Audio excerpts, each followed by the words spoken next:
Once upon a time, in a well-known city called Onitsha, there lived a wealthy family that had only one son, Joshua, who was pressured to get married early. But Joshua wanted a responsible wife, so decided to disguise himself and relocate to a neighboring village to live the life of a lonely poor man in hope of finding a responsible lady for a wife. Onitsha was a city known for flexing. It was almost impossible to find a decent lady in Onitsha city. When Joshua told his parents about his plan, they kicked against it. They could not imagine their own son, the heir to such a massive empire, living in a poor village, like a lonely, poor, wretched man. However, Joshua convinced them that he's already well known by almost everyone in Onitsha city as their son. And so, every woman would be willing to do anything to win his heart, concealing their true nature and pretending to be who they are, not just to impress him. His parents eventually saw eye to eye with Joshua's plan and allowed him to go ahead with his plan. But they gave him only 2 years to return with a bride, or they would provide one for him by themselves, and he would be left with no choice but to accept any woman they choose for him. For the next 1 month, Joshua left his hair unkept and his beards unattended to, so he would look very tattered and wretched.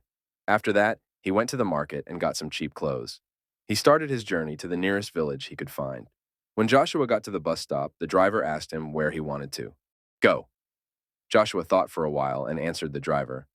I was a trader, but I lost all that I had. I am looking for a village with good and kind people where I can re-establish myself from scratch. The driver looked at Joshua with pity and compassion, and he suggested to him, let me take you to my village. My people are very nice, and you will have no difficulty re-establishing yourself over there. Joshua thanked the driver, and they drove for a long time, and after some hours, they arrived at a village unlike Onitsha city. It was underdeveloped, but they had the basic social amenities. The driver took Joshua to his home and introduced him to his wife and children. The driver's wife welcomed Joshua wholeheartedly after her husband explained to him about Joshua's predicament. She prepared a room for him in their home.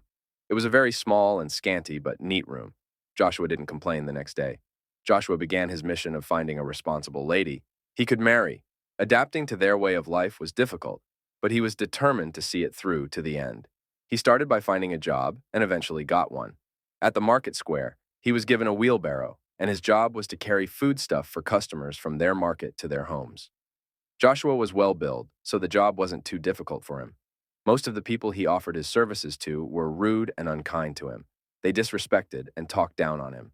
Because of how he was dressed and what he did for a living after staying in the village for a year and 6 months, Joshua was already giving up on the idea of ever finding a responsible bride.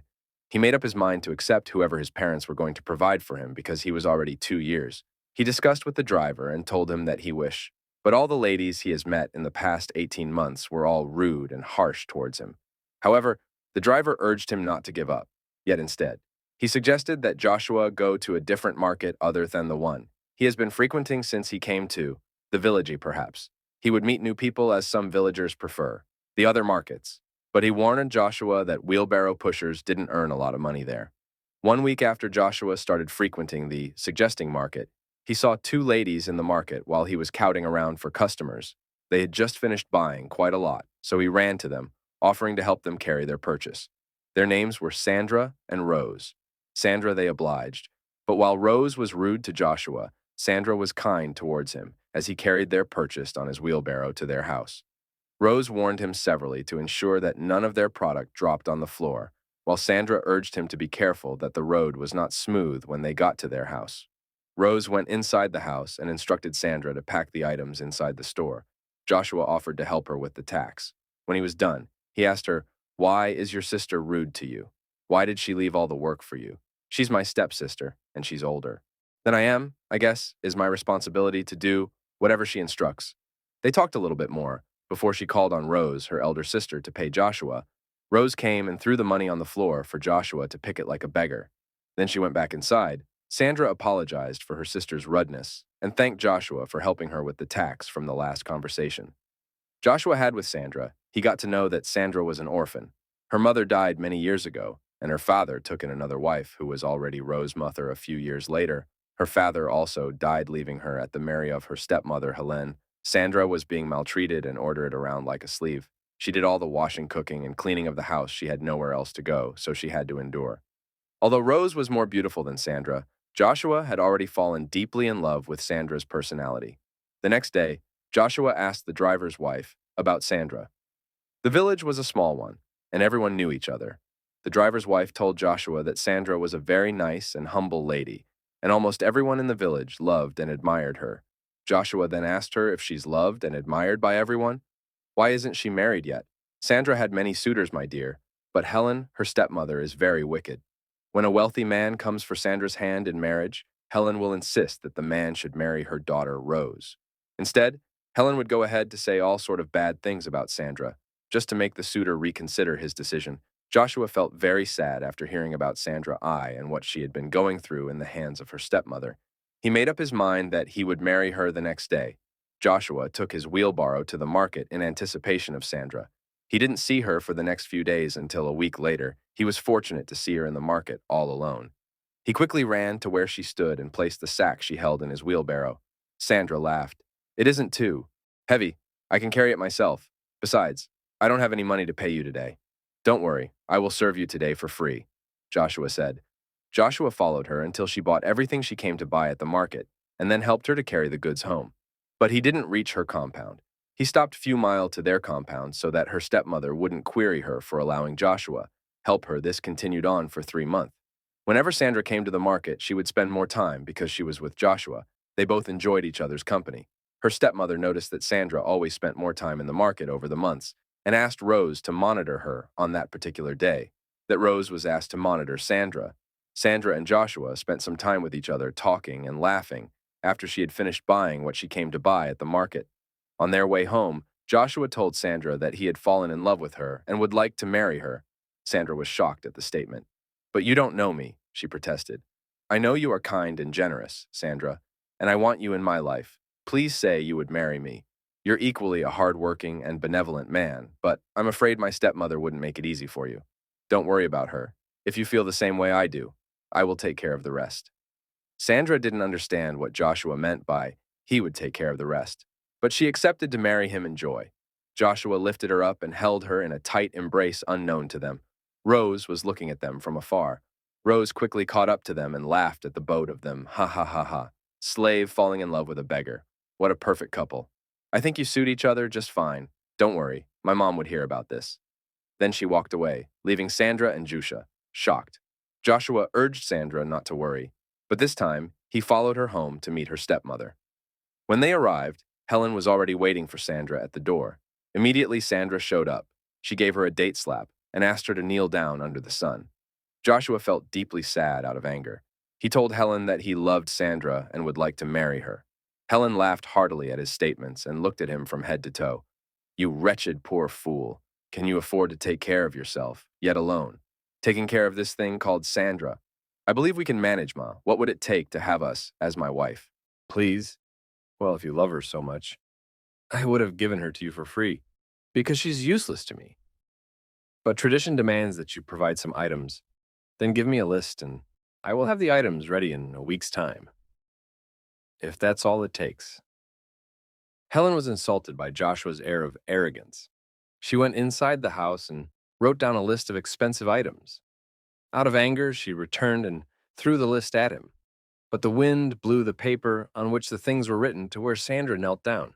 She picked it up and glanced at the items on. Seeing the amount it totaled, she exclaimed. Joshua collected the list from her. He simply looked at the total and told her he'd be back in a week, as promised. Helen laughed at him as he left, believing that Joshua, a common wheelbarrow pusher, cannot afford the items, even if he walked every single minute of his life. Joshua went back to the driver's house that afternoon. The driver was at home when he arrived. He told the driver to take him back to Onitsha City. The driver was surprised at his sudden request, but took him as requested. When they got to the motor park where they had first met, Joshua told the driver to take him to a particular company. "Are you sure that company is one of the biggest company in Onitsha City?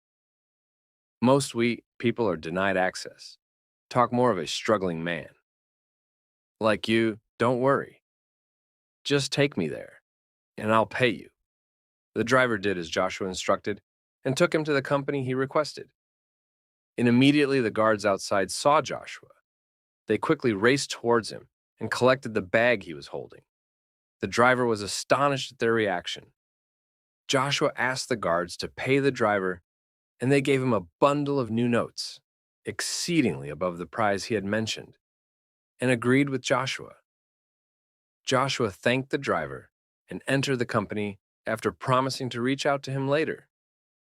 Joshua went straight to meet his father in office and informed him he has found the woman he wanted to marry. Coincidentally, his mother entered the office at the same time with a beautiful lady. She was shocked when she saw Joshua dressed like a beggar with dirty and bushy hair. "Mom, Dad, I have found a woman that I want to marry. You gave me 2 years, but I was able to do it in a year and 10 months. Joshua's father hugged him happily, but his mother appeared a little disappointed. Immediately, the lady who came in with Joshua's mother heard what Joshua said. She stormed out of the office with Joshua's mother running after her. Joshua didn't understand what happened, but his father explained to him that his mother already had someone. She wanted him to marry even before he went in search of his own bride. Joshua's father welcomed him wholeheartedly and granted him the permission to marry Sandra. In 1 week, Joshua returned to the driver's village with a convoy of luxury cars and a Bulan van, which contained all the items Helen had written down on the list. When the driver and his family saw him, they couldn't believe their eyes. Joshua gave the driver a new bus and a lot of money to take care of his family. Then he went to see Helen Rose, and Helen was shocked, so shocked to see Joshua looking young and handsome, as opposed to the tattered and unkept man they knew him to be. The bullion van was packed in front of their house, and some muscular guy started to offloading its content at Helen's front door. Sandra was equally astonished by Joshua's appearance. She was upset that Joshua lied to her about his truth status. Joshua ran after her and pleaded for her forgiveness. He explained his reason for doing what he did, and Sandra understood him. They hugged each other and entered one of the cars. Rose tried to be nice to Joshua on seeing how worried she was, but Joshua ignored her and drove off. Joshua arrived Onitsha City with Sandra and took her to the best hair salon and fashion brand. When they were done fixing Sandra up, she looked even more beautiful than Rose, and the lady his mother had previously brought to him. Joshua took Sandra home and introduced her to his family. His father embraced Sandra and accepted her as his daughter-in-law, while his mother respected his wishes and welcomed Sandra into the family. In a month's time, they had the best and luxury wedding of the year. Their wedding was the talk of the town. For 2 weeks, it was the feast of the year, and they lived happily and joyfully. Ever after, the moral lesson of this story reminds us that no matter our condition or situation, always be humble and diligent. In all you do, the people around you would be a testament to your personality. And this would open doors of opportunities for you because lots of people will be willing to stand up for you. The driver got a new car and favor from Joshua because he was benevolent to even a complete stranger. So, despite how cruel the word, maybe always show kindness, because you never know which of your random acts of kindness will unlock doors of favor to you. Subscribe to our YouTube channel